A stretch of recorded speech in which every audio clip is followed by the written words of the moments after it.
こんにちは、ケビンです。今回は、ワードクラウドの作成方法を紹介します。ワードクラウドの作成方法は、事前にブログで紹介しています。今回の動画では、その内容を実演してみたいと思います。では、早速見ていきましょう。動画の概要欄から、ブログの URL を開きます。このブログの内容に沿って実演していきます。Python のインストールが、もし、まだであれば、インストールします。Python のセットアップ方法は、以前紹介したので、今回は、ライブラリのインストールから始めます。コマンドプロンプトを開いて、2つのコマンドを実行します。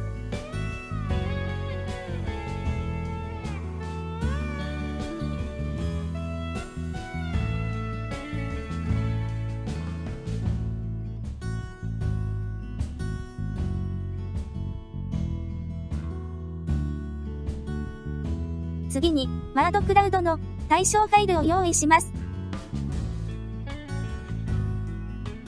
今回は、こちらの Excel ファイルの文章を対象にします。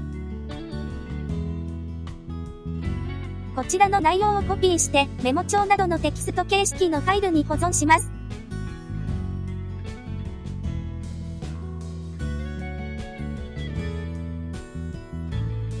この時、文字コードを確認しましょう。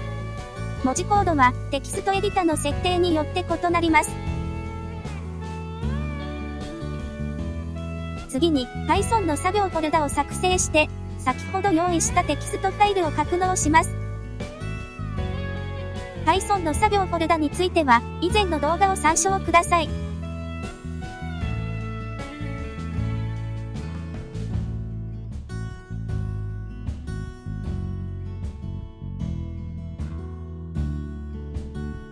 再度、コマンドプロンプトを開いて、Jupyterを起動します。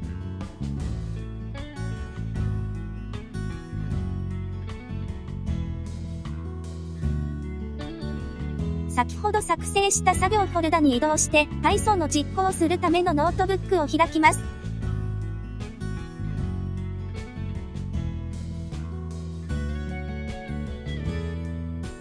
Python のプログラムをコピーして実行していきます。2つ目のブロックは状況に合わせて書き換える必要があります。今回の対象ファイルの格納場所はノートブックとは別のフォルダです。相対パスで書くと1つ階層を上がってデータフォルダの中となります。また、フォントファイルの場所も一致しているか確認しておきましょう。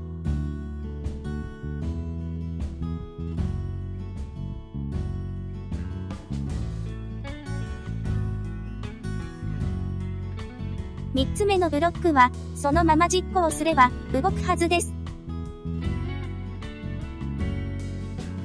ワードクラウドが作成できました。なお、ワードクラウドは再実行するごとに毎回配置や配色が異なった結果が表示されます。気に入った配置、配色のものが表示されたら画像ファイルを保存するようにしましょう。